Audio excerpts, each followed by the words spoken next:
Shalom, salam sejahtera dalam kasih Tuhan kita Yesus Kristus yang selalu menyertai kita, yang selalu memberkati kita, dan selalu menjawab doa-doa kita sebagai orang percaya.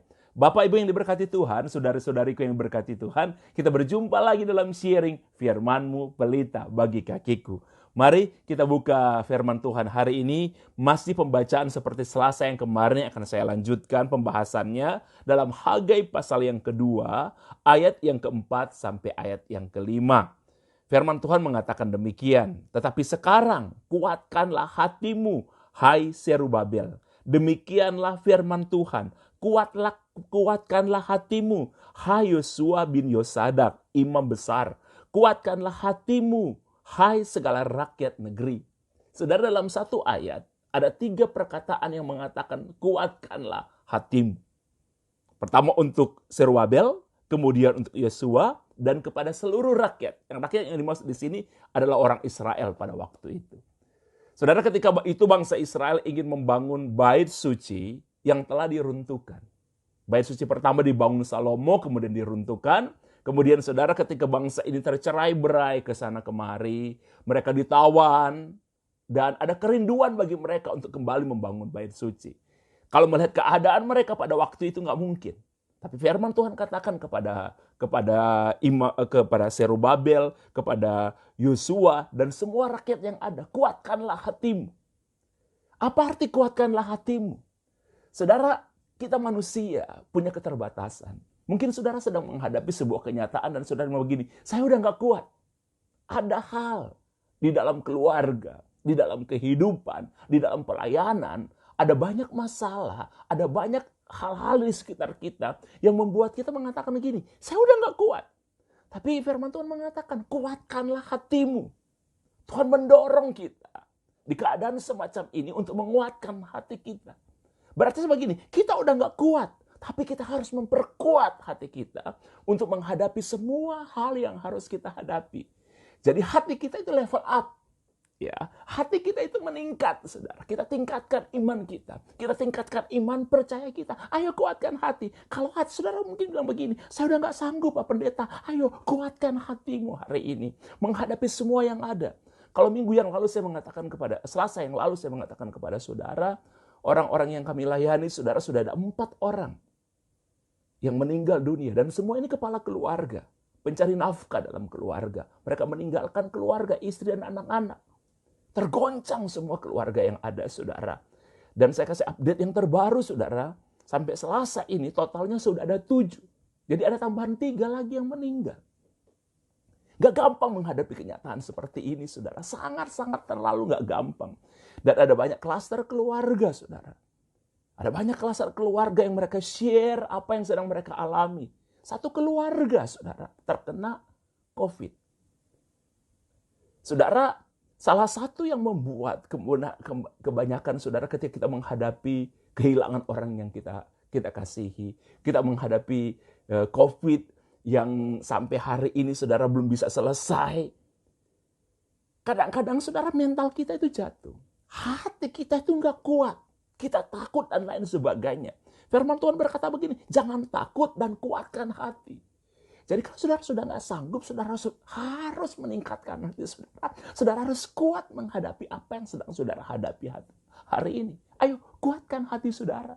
Saya pun menghadapi hari-hari ini mendengarkan saudara sharing mereka. Bukan saya nggak merasa ikut kehilangan, merasa juga saudara. Tapi kita harus menguatkan hati. Firman Tuhan katakan, kuatkanlah hatimu sampai hai seluruh rakyat negeri, kepada semua orang Israel. Dia bilang begini, tetaplah bekerja, bekerjalah sebab aku menyertai kamu.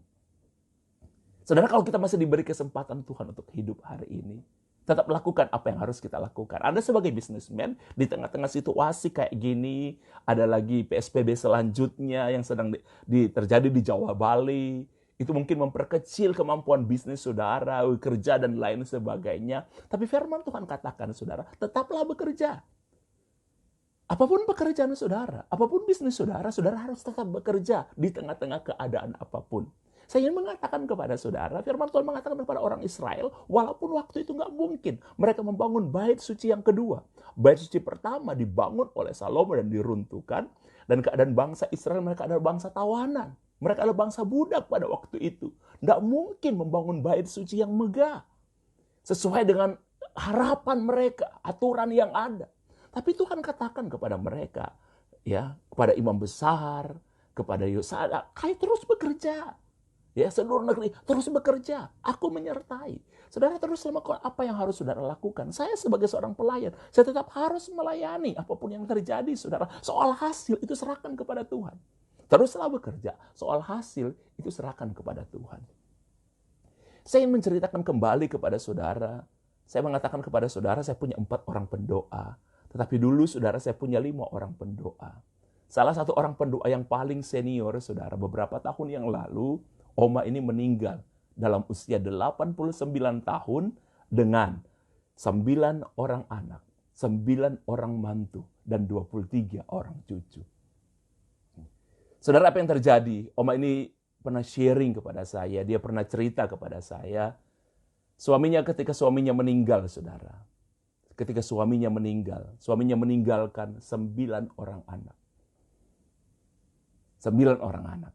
Dan sebagai pencari nafkah di keluarga, utama adalah suaminya.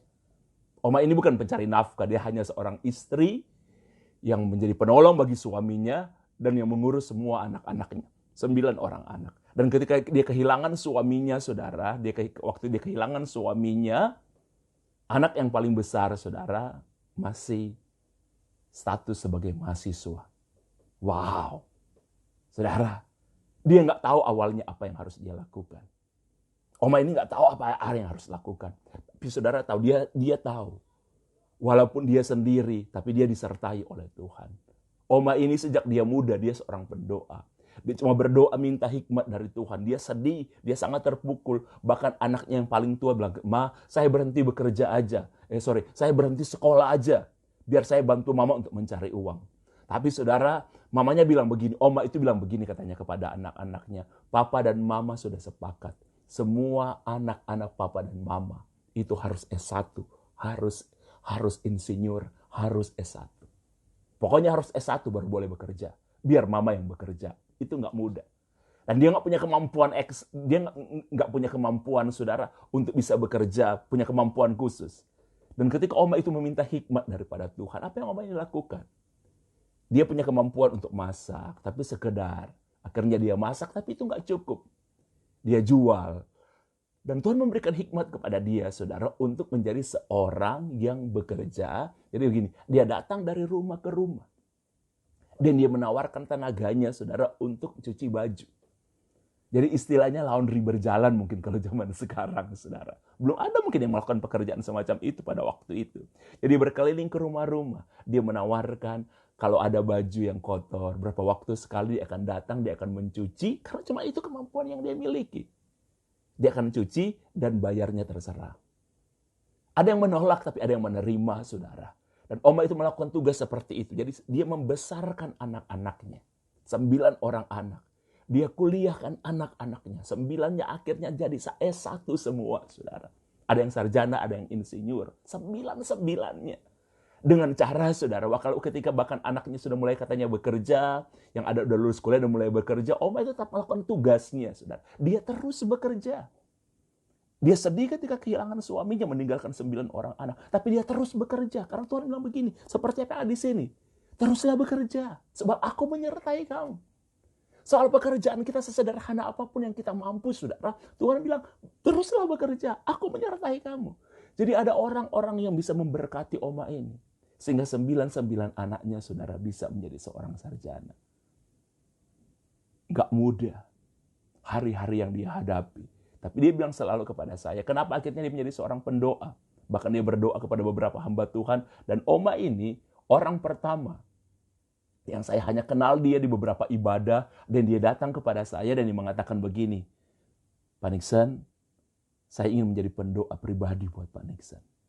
Nah sejak Oma ini ada, saudara, ada lagi satu wanita, ada lagi satu, dan jumlahnya total akhirnya 5.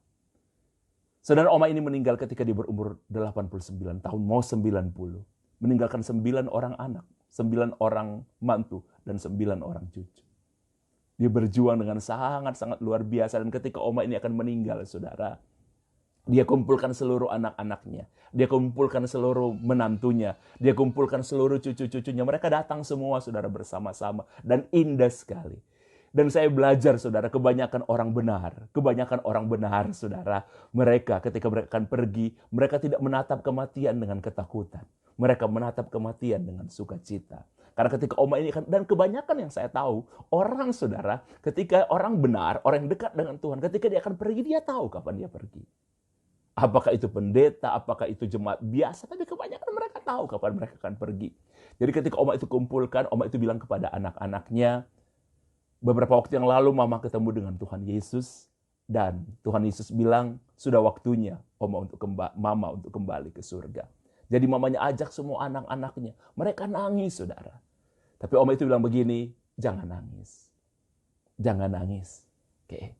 Jangan nangis, oma itu bilang kepada anak-anaknya. Dan dia bilang kepada saya satu-satunya ada dokter keluarga di situ juga yang hadir, dan satunya yang bukan keluarga langsung, itu saya hadir di sana, saudara, karena dia menganggap saya sebagai anaknya. Dan dia bilang begini sama saya, Pendeta Nixon, sebelum saya pergi, ayo khotbah. Oma udah lama gak dengar khotbahnya Nixon, jadi khotbah sekaligus untuk anak-anak oma. Saya cuma bilang begini kepada anak-anaknya, tidak ada anak-anak yang hebat tanpa ada orang tua yang hebat yang membesarkan dan mendoakan anak-anaknya. Saudara, satu persatu oma ini mendoakan anak-anaknya, mantunya sampai cucunya. Ketika semua sudah selesai, saudara, oma itu tersenyum. Dia mengangkat tangan dan dia bilang begini, Tuhan Yesus itu baik. Ketika Tuhan Yesus tanya sama oma, Mama mau dijemput sama berapa malaikat? Mama bilang satu aja. Tapi Tuhan Yesus itu baik. Itu di depan pintu ada 4 malaikat yang menjemput mama. Kami semua tidak melihat. Tapi oma ini, saudara, dia mungkin sudah dalam dua dunia. Ya, masih dunia fisik dan dunia spirit. Dan dia bisa melihat. Dan kemudian, saudara, dia mengangkat tangan dan begini, sudah, mama sudah mau pergi. Itu papa kalian menjemput mama bersama malaikat. Oma itu tutup mata pelan-pelan dan dia pergi. Wow, itu keren. Kepergian orang percaya. Saudara tahu ketika dia kehilangan suaminya dengan meninggalkan 9 orang anak, itu gak mudah. Tapi dia melakukan seperti apa yang dituliskan firman Tuhan ini. Teruslah bekerja, aku menyertai kamu. Oke, kuatkan hati saudara. Saudara, di 2021 ini, mungkin akan ada banyak tantangan yang harus kita hadapi. Tapi saya ingin bilang kepada saudara, ketika saudara rasa udah gak sanggup saya hadapi. Mungkin ada di antara saudara yang kehilangan keluarga, kepala keluarga, yang pencari nafkah. Seperti apa yang dialami yang saya katakan kepada oma, kesaksian oma ini. 9 orang anak, tapi dia terus bekerja. Padahal saudara, dia hanya memasak, tapi pekerjaan utamanya dia. Itu mencuci baju orang-orang. Jalan dari tempat ke tempat, dari rumah ke rumah, dia berusaha. Itu kecil sebenarnya. Tapi ada orang berbelas kasihan, Tuhan gerakan, memberkati dia. Dan 9 orang anaknya bisa S1, bisa insinyur. Karena Tuhan menyertai dia. Jadi saudara, apapun pekerjaan saudara, apapun pelayanan saudara. Oke, mungkin saudara cuma sebagai seorang istri tinggal sendiri hari ini. Teruslah bekerja, saudara. Karena firman Tuhan katakan, teruslah bekerja. Aku menyertaimu. Ayat yang ke-6, sesuai dengan janji yang telah kuikat dengan kamu pada waktu kamu keluar dari Mesir. Tuhan berjanji kepada orang Israel, mereka akan menjadi bangsa yang besar. Mereka ada di tanah perjanjian yang berlimpah susu dan madu.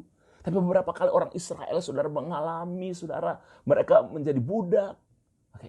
Mereka ditawan, jadi bangsa tawanan. Tapi janji Tuhan tidak berubah. Keadaan boleh berubah, situasi boleh berubah, tapi Tuhan ingatkan kepada bangsa Israel, sesuai dengan janji yang telah kuikat dengan kamu pada waktu kamu keluar dari Mesir. Jadi saudara, walaupun itu sudah ratusan tahun yang telah berlalu, tapi janji Tuhan itu tidak pernah berubah. Oke? Saya ingin mengatakan kepada saudara, yang kadang-kadang Tuhan tidak pernah lupa dengan janjinya. Tapi yang kadang-kadang lupa dengan janji, itu kita. Saudara, bacalah firman Tuhan. Saudara akan menemukan janji-janji Tuhan yang luar biasa di dalamnya. Aminkan itu, doakan itu. Terus bekerja, saudara. Bekerja, dan bekerja. Terus lakukan apa yang saudara harus lakukan. Soal hasil, itu serahkan kepada Tuhan. Saya berdoa Tuhan memberkati saudara. Saudara akan melihat mujizat di sepanjang tahun 2021 ini. Tetap kuat dalam Tuhan. Tuhan memberkati kita semua.